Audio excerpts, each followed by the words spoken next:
नमस्कार मंडळी, मी तुमचा लाडका मित्र वरद विजय चव्हाण आणि मी तुम्हा सर्वांचं माझ्या युट्यूब चॅनलमध्ये स्वागत करत आहे. म्हणजे रणदीप हुड्डा स्टारर स्वातंत्र्यवीर सावरकर हा नवीन हिंदी आणि मराठी असा बायलिंग्वल सिनेमा येत्या 22 मार्च 2024ला आपल्या भेटीला येणार आहे. काल याचा एक मोशन पोस्टर आपल्यासमोर रिलीज करण्यात आला होता. आय थिंक हा सिनेमा आधी महेश मांजरेकर सर डिरेक्ट करणार होते, पण काही कारणांमुळे महेश मांजरेकर त्याच्यातनं बाहेर पडले आणि रणदीप हुड्डा स्वतः यांनी हा सिनेमा डिरेक्ट केलाय आणि याच्यात सावरकरांची भूमिका सुद्धा केली आहे. आता सावरकरांचा जो लुक आपल्यासमोर आतापर्यंत आपण बघत आलोय त्या लुकच्या जवळपास म्हणजे ऍक्च्युली ऑलमोस्ट स्वातंत्र्यवीर सावरकरच रणदीप हुड्डा वाटतोय.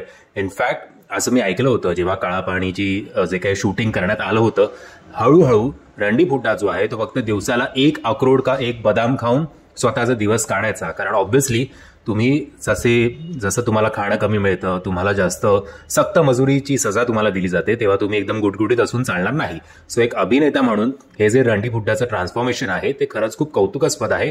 आणि नो डाऊट म्हणजे रणदीप हुड्डा एकदम सुपरस्टार नसला तरी तो किती चांगला अभिनेता आहे हे काय नव्याने सांगायची गरज नाहीये.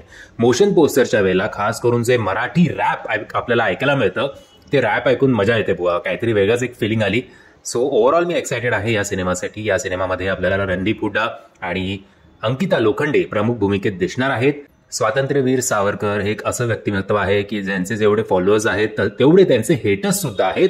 बट तिची एक म्हण आहे ना, like him or hate him but you can't ignore him, तसंच या माणसाबद्दल आपल्याला म्हणावं लागेल. आता बघूया मोठ्या पडद्यावर हा सिनेमा किती यशस्वी होतोय ते, आणि खऱ्या अर्थी जे स्वतःला फॉलोअर्स म्हणवतात स्वातंत्र्यवीर सावरकरांचे ते जरी हा सिनेमा बघायला गेले तरी हा सिनेमा बॉक्स ऑफिसवर चांगली कामगिरी करेल. अलीकडच्या काळात आपण फक्त बघतो की युट्यूबवर आपल्याला असे कमेंट्स वाचायला मिळतात की मराठी सिनेमाला सपोर्ट किंवा अमुक अमुक सिनेमाला सपोर्ट, बट जेव्हा तो सिनेमा थिएटरमध्ये येतो तेव्हा थिएटरमध्ये सर्वत्र शुकशुकाट असतो. तसं अंदमान निकोबारच्या वेळेला सावरकरांनी फेस केला असेल अगदी तसाच. म्हणजे जर तुम्ही हा व्हिडिओ बघितला नसेल तर त्याची लिंक मी तुम्हाला खाली डिस्क्रिप्शन बॉक्समध्ये देतोय. मी आशा करतो तुम्हाला हा व्हिडिओ आवडला असेल. जर तुम्हाला हा व्हिडिओ आवडला असेल तर प्लीज या व्हिडिओला लाईक, शेअर आणि चॅनलला सबस्क्राईब करायला विसरू नका. जय हिंद, जय महाराष्ट्र.